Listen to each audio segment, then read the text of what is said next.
আজ আমাদের নতুন ট্যুর মায়াপুর। চলুন বেরিয়ে আসি।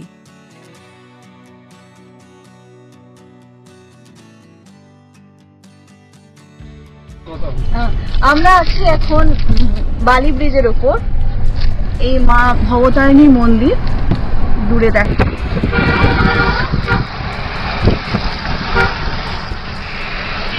মায়ের উদ্দেশ্যে নমস্কার জানি। আমরা আমাদের যাত্রা শুরু করে দিয়েছি। এখন আমরা যাচ্ছি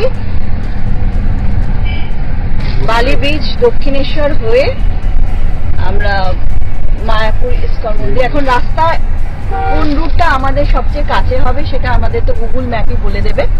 আমরা গুগল ম্যাপের সাহায্যে যাচ্ছি।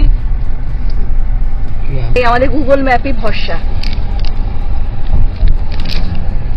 তো এই আমাদের মা ভবতারিণীর মন্দির, আমরা ছাড়িয়ে চলে যাচ্ছি। জয় মা ভবতারিণী।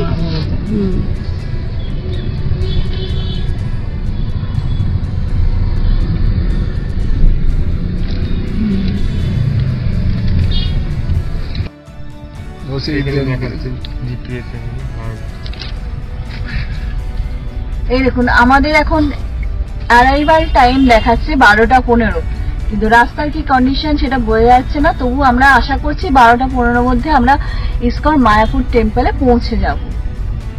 হরে কৃষ্ণ।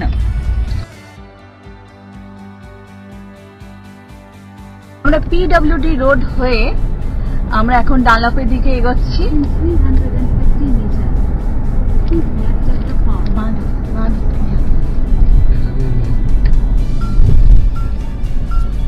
আমরা সোজা ডানলপ না গিয়ে আমরা বাঁ হাতের রাস্তায় ঢুকে গেছি। আমরা রথতলা দিয়ে বেরিয়ে যাব, গিয়ে বিটি রোডে পড়ব।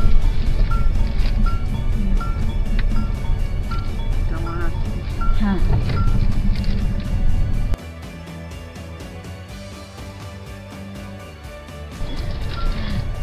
এবার এখান থেকে আমরা বাঁ দিকে বিটি রোড ধরে সোজা চলে যাব সোদপুর। সোদপুর থেকে আমরা ডান দিকে যাব, সোদপুর স্টেশন রোড ধরে আমরা পৌঁছবো NH34। সোদপুর বিটি রোড হয়ে আমরা ডান দিকে সোদপুর স্টেশন রোডে ঢুকলাম। এই রাস্তা ধরে সোজা গিয়ে আমরা NH34-এ পৌঁছবো।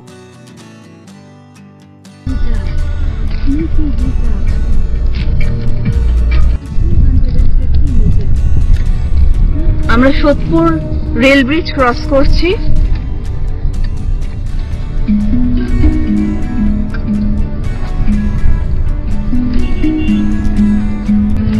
আমরা পৌঁছে গেছি সোদপুর ভোলা। আর 1 কিলোমিটার গেলেই আমরা পৌঁছে যাব কল্যাণী এক্সপ্রেসওয়ে।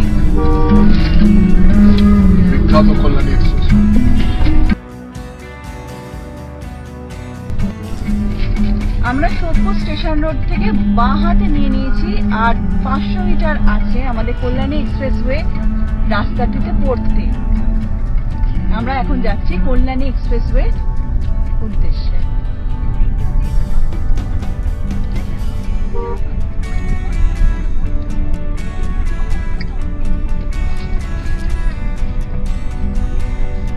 এখানে দুদিকে কারখানা।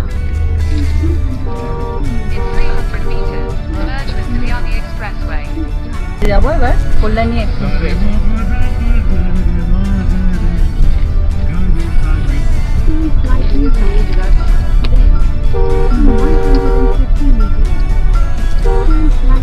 এই আমরা পড়ে গেলাম কল্যাণী এক্সপ্রেসওয়ে। এখনো পড়িনি, এবার দিয়ে ডান দিয়ে যাবো তো।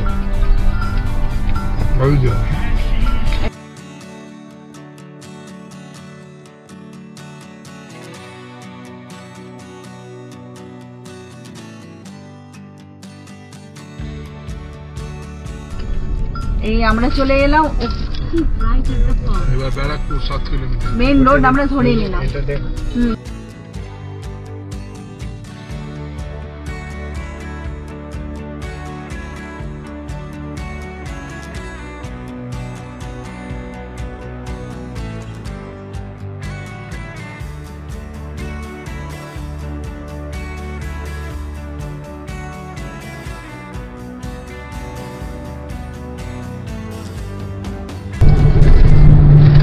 দেখুন রাস্তা আমাদের তৈরি হচ্ছে এখনো, কিন্তু তা সত্ত্বেও রাস্তাটা পুরো মাখনের মতো।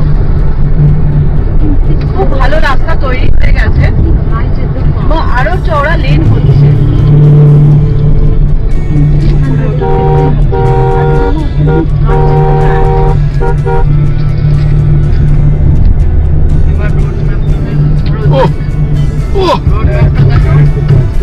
ব্যারাকপুর এখান থেকে 5 কিলোমিটার। আমরা ব্যারাকপুরের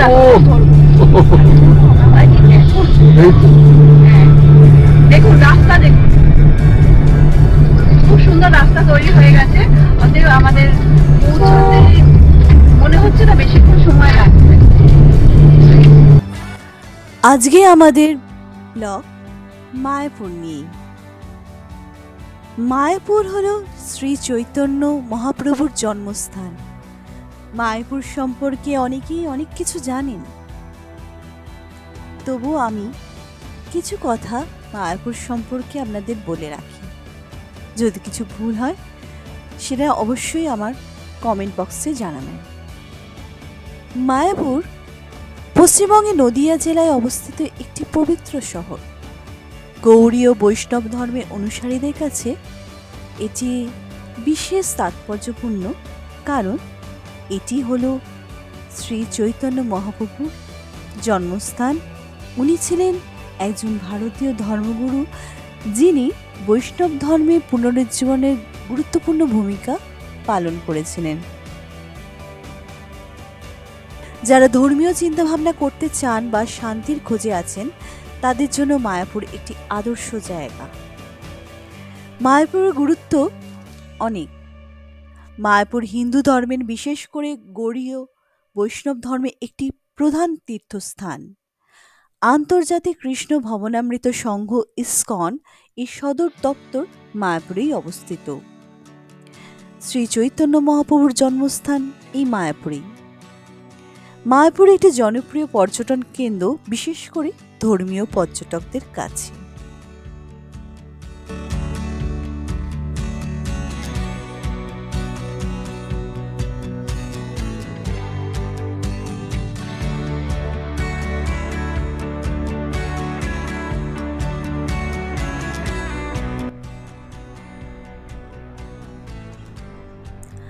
আমরা মায়াপুর ইসকন মন্দিরের উদ্দেশ্যে যাচ্ছি। মায়াপুর ইসকন মন্দির সম্পর্কে যেতে যেতে কিছু কথা আপনাদেরকে জানিয়ে রাখি। মায়াপুরে চন্দ্রোদয় মন্দির নামক একটি বিশাল মন্দির নির্মিত হচ্ছে, যা বিশ্বের বৃহত্তম ধর্মীয় ভবন হিসাবেই তৈরি হচ্ছে। এই মন্দিরটিতে একটি বিশাল গম্বুজ রয়েছে এবং এটি বৈদিক প্ল্যানেটোরিয়ামও হবে, যেখানে দর্শকরা মহাজাগতিক সৃষ্টির বিভিন্ন দিকে ভ্রমণ করতে পারবেন। এই মন্দিরটি ইসকনের দ্বারাই নির্মিত হচ্ছে। মায়াপুর প্রতি বছর লক্ষ লক্ষ তীর্থযাত্রীদের দ্বারা পরিদর্শিত হয়। এখানে অনুষ্ঠিত প্রধান উৎসবগুলির মধ্যে রয়েছে চন্দন যাত্রা, স্নান যাত্রা, রথযাত্রা, ঝুলন যাত্রা, জন্মাষ্টমী, রাধাষ্টমী, রাসযাত্রা, দোলযাত্রা এবং শ্রীল প্রভুপাদের ব্যাস পূজা।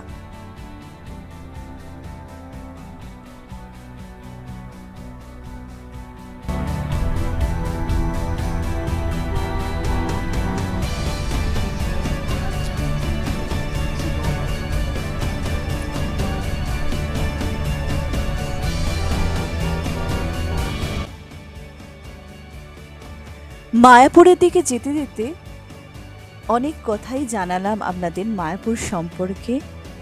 এবার আমরা একটু রাস্তা দিকেও দেখি।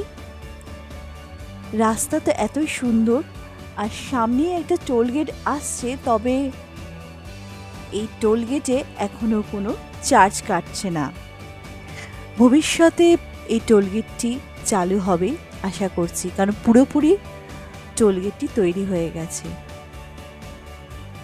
চলুন এবার মায়াপুর সম্পর্কে বাকি কথাগুলো আপনাদেরকে জানিয়ে রাখি।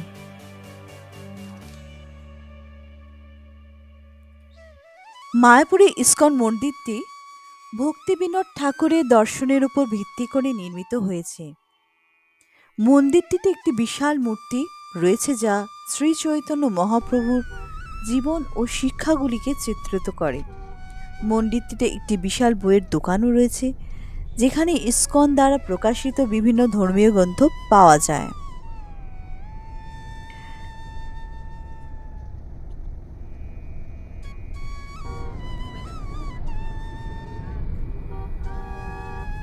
মায়াপুর ইসকন মন্দিরে বিভিন্ন দেবদেবীর অপূর্ব মূর্তি রয়েছে।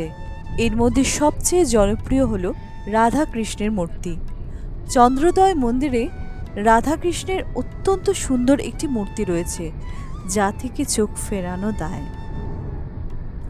এছাড়া মায়াপুরে গৌর নিতাই নৃসিংহদেবের মূর্তিও রয়েছে।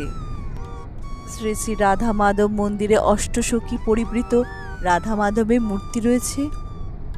মাধব বাঁশি বাজানো ভঙ্গিতে দাঁড়িয়ে আছে এবং তার বাম পার্শ্বে রাধা দাঁড়িয়ে আছে।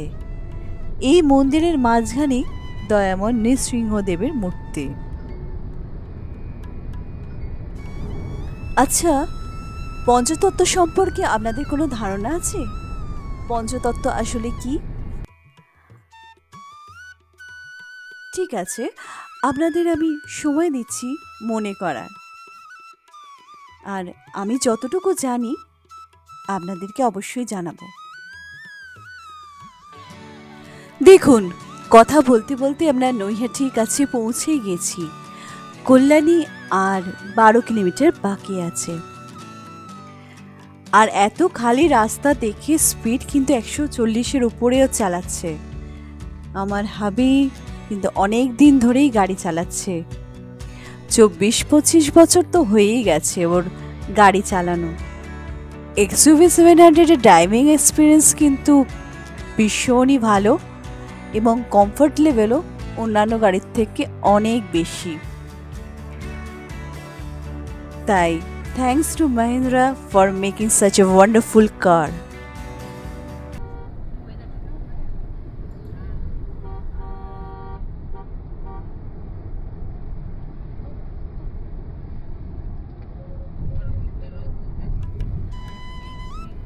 আমরা এখন অনেকটা রাস্তায় চলে এসেছি। কিছুক্ষণ আগে আপনাদের কাছে পঞ্চতত্ত্ব সম্পর্কে জানতে চেয়েছিলাম।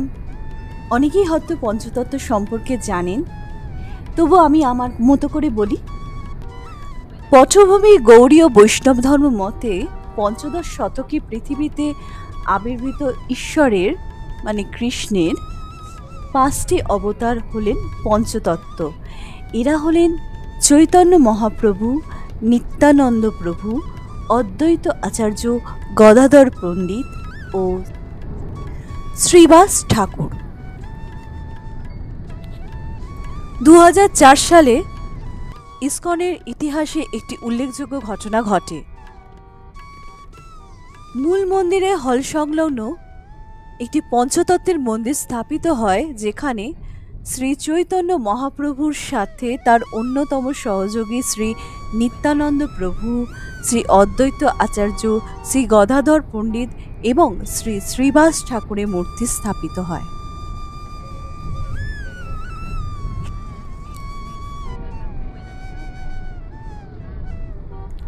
আমরা এবার কল্যাণী এক্সপ্রেসওয়ে থেকে ডান দিকে ঘুরব কাঁচরাপাড়া হরিণঘাটা রোডে। আমরা কল্যাণী এক্সপ্রেসওয়ে কাঁচরাপাড়া দিয়ে ডান দিকে বড় জঙ্গলের মোড়ের রাস্তায় ঢুকে গেছি। এখন এখান থেকে আমরা হরিণঘাটা জলেশ্বর রোডটা ধরে যাচ্ছি। যেতে যেতে চলুন পঞ্চতত্ত্ব সম্পর্কে বিশদে একটা আলোচনা আমরা সেরে ফেলি। চৈতন্য মহাপ্রভু বা গৌরাঙ্গ মহাপ্রভু গৌড়ীয় বৈষ্ণব ধর্মের প্রবর্তক এবং কৃষ্ণের অবতার হিসাবে গণ্য হন। তিনি পশ্চিমবঙ্গের নবদ্বীপে জন্মগ্রহণ করেছিলেন। তার জীবন এবং শিক্ষা গৌড়ীয় বৈষ্ণব ধর্মের মূল ভিত্তি। শ্রী নিত্যানন্দ চৈতন্য মহাপ্রভুর অন্যতম প্রধান শিষ্য এবং ভক্ত। তিনি মহাপ্রভুর জীবনে অত্যন্ত গুরুত্বপূর্ণ ভূমিকা পালন করেছিলেন। নিত্যানন্দ প্রভুকে ভালকাদেব বলেও ডাকা হয়। তিনি মহাপ্রভুর সঙ্গে মিলে কীর্তন করেছিলেন এবং ভক্তি আন্দোলন ছড়িয়ে দিয়েছিলেন। আর 100 মিটার গিয়ে আমরা বড় জাগুলিয়ার মোড় পৌঁছে গেছি। এরপর আমরা যাব বাঁ দিকে,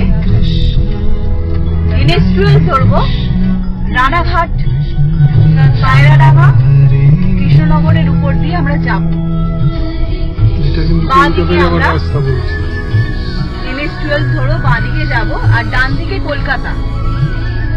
ডান দিকে গেলে কলকাতা, আর আমরা যাব বাঁ দিকে। আমরা ধরলাম বড় জাগুলিয়ার মোড় থেকে আমরা ইন্ডাস্ট্রিয়াল ধরে নিলাম। ইন্ডাস্ট্রিয়াল পড়ে গেছি। এবার পঞ্চতত্ত্বের বাকিটা আমরা জেনে নিই। শ্রী অদ্বৈত আচার্য চৈতন্য মহাপ্রভুর আধ্যাত্মিক গুরু ছিলেন এবং বৈষ্ণব পঞ্চতত্ত্বের অন্যতম সদস্য। তিনি চৈতন্য মহাপ্রভুকে কৃষ্ণের অবতার হিসেবে স্বীকৃতি দিয়েছিলেন এবং তার ভক্তি আন্দোলনে গুরুত্বপূর্ণ ভূমিকা পালন করেছিলেন। এছাড়া ছিলেন শ্রীবাস ঠাকুর। উনি চৈতন্য মহাপ্রভুর বাল্যকালের বন্ধু এবং ভক্ত। তিনি মহাপ্রভুর সঙ্গে মিলে কীর্তন করেছিলেন এবং ভক্তি আন্দোলন ছড়িয়ে দিয়েছিলেন। গদাধর পণ্ডিত, রূপ গোস্বামী এবং সনাতন গোস্বামী এরা শ্রী চৈতন্য মহাপ্রভুর অন্যতম শিষ্য এবং ভক্ত ছিল। রূপ গোস্বামী এবং সনাতন গোস্বামী এরা বৈষ্ণব সাহিত্য রচনা করেছিলেন এবং এরা সকলেই ভক্তি আন্দোলনকে আরও শক্তিশালী করে সর্বোচ্চ পর্যায়ে নিয়ে গেছিলেন। চৈতন্য মহাপ্রভু, শ্রী নিত্যানন্দ, শ্রী অদ্বৈত আচার্য, শ্রীবাস ঠাকুর এবং গদাধর পণ্ডিত এই পাঁচজনকে একসাথে বৈষ্ণব পঞ্চতত্ত্ব বলা হয়। এরাই হলো গৌড়ীয় বৈষ্ণব ধর্মের মূল ভিত্তি। এই ধর্মে কৃষ্ণকে সর্বোচ্চ ঈশ্বর হিসেবে পুজো করা হয়।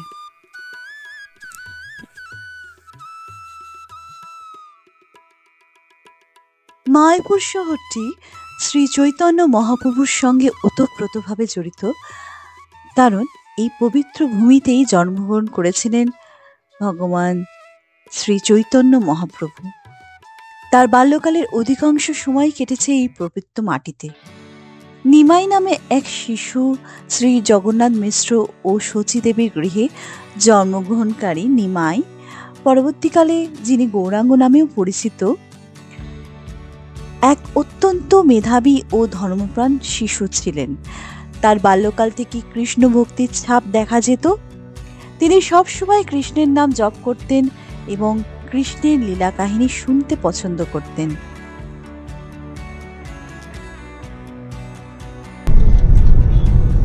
আমরা এখন কৃষ্ণনগরের রাস্তায়। কৃষ্ণনগর বলতেই মনে পড়ে গেল এখানকার পোড়ামাটির পুতুল ভীষণ বিখ্যাত। সারা বিশ্বব্যাপী এই পোড়ামাটির পুতুল সমাদৃত। আর কৃষ্ণনগর রাজা কৃষ্ণচন্দ্রের রাজসভা, আর সেই রাজসভায় একটা অন্যতম রত্ন হলেন গোপাল ভাঁড়। তার কাহিনী নিশ্চয়ই সবাই পড়েছেন।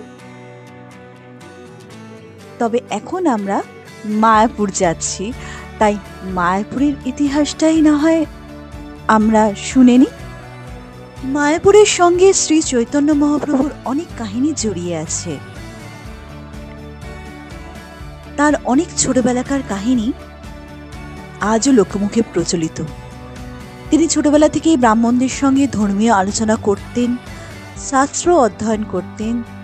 তার বাল্যকালের অন্যতম উল্লেখযোগ্য ঘটনা হলো তিনি একবার গঙ্গা নদীতে স্নান করার সময় এক সাপকে বাঁচিয়েছিলেন। এই ঘটনার মাধ্যমে তার দয়াবান এবং নরম মনে ও স্বভাবের পরিচয় পাওয়া যায়। মায়াপুরে তিনি গঙ্গাদাস পণ্ডিতের কাছে সংস্কৃত ব্যাকরণ এবং অন্যান্য শাস্ত্র অধ্যয়ন করতেন। তার মেধার কারণে তিনি অল্প বয়সেই পণ্ডিত হয়ে ওঠেন। পরবর্তীকালে তিনি ঈশ্বরপুরীকে গুরু হিসাবে গ্রহণ করেন এবং তার কাছ থেকে ভক্তিযোগের শিক্ষা লাভ করেন। শ্রী চৈতন্য মহাপ্রভুর জীবন সম্পর্কে অনেক কথাই জানতে পারলাম। তাহলে চলুন তার স্মৃতি বিজড়িত জায়গা মায়াপুরের দিকে এগিয়ে চলা যাক।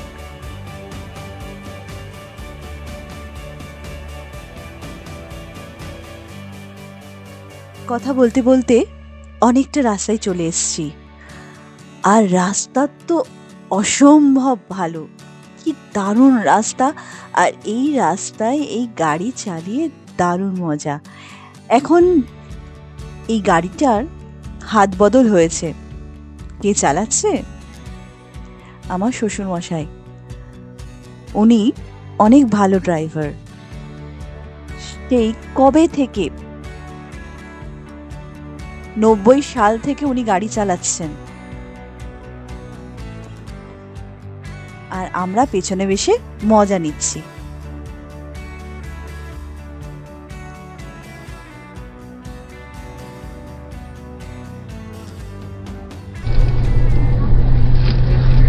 আমরা NH 12 ধরে যাচ্ছি। এরপর সামনে একটা মোড় পড়বে, 200 মিটার গিয়ে আমরা বাঁ হাতে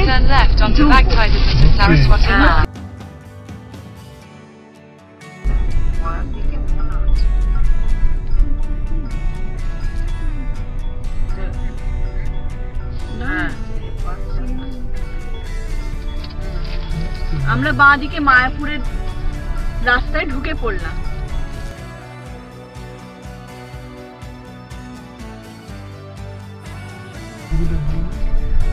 আর মেন গেট মায়াপুরের ইসকন মন্দিরের main gate 9.4 kilometre.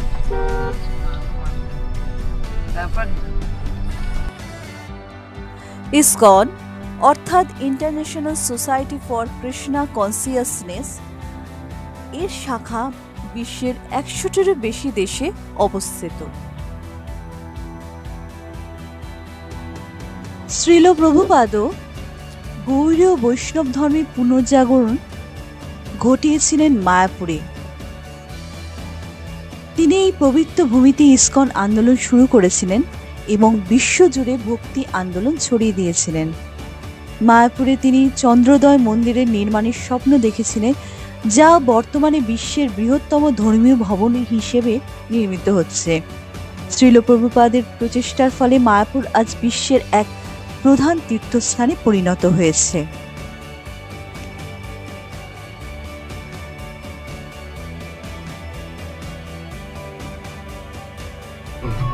ISKCON Mayapur টেম্পলে এই আমরা প্রবেশ করছি। এই দেখুন, এই যে চন্দ্রোদয় মন্দিরের উপরের অংশটা, চূড়াটা, আর এটা হচ্ছে মায়াপুর রাস্তা। আর এই যে আমরা বাঁদিকে ঢুকছি মায়াপুরের ইসকন মন্দিরের প্রধান গেট, 4 নম্বর গেট।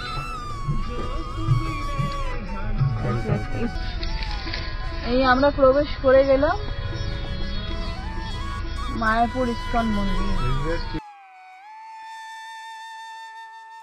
আমরা গাড়ি নিয়ে ঢুকে এলাম। তো গাড়ি ঢোকার সময় পার্কিং ফি নেওয়া হয়। পার্কিং ফি 150 টাকা এবং সেটা 24 ঘন্টার জন্য। আপনারা যে বিল্ডিংয়ে থাকবেন সেই বিল্ডিংয়ের সামনেও পার্কিং করতে পারেন। আবার যদি কোনো রুম নেওয়া না থাকে তাহলে আপনি পার্কিংয়ে রেখে সারাদিন সেখানে ঘুরতে পারেন। আমরা আমাদের গাড়ি পার্কিংয়ে রেখে দিলাম। এরপর আমরা মন্দিরে প্রবেশ করব। মন্দিরের ভিডিওটি আপনাদের পরের পর্বে দেখাবো।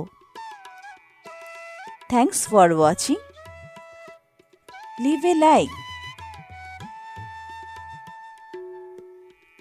হরে কৃষ্ণা। এটাই হচ্ছে নতুন চন্দ্রোদয় মন্দির। মায়াপুর ইসকন মন্দিরের চত্বরটি অনেক বড়। এটা হচ্ছে পার্কিং এরিয়া। এখানে আপনি যদি গাড়ি নিয়ে আসেন তাহলে এখানেই আপনারা গাড়িটা পার্ক করতে পারেন। এই দেখুন, এখানে সব দিক নির্দেশনা করা আছে।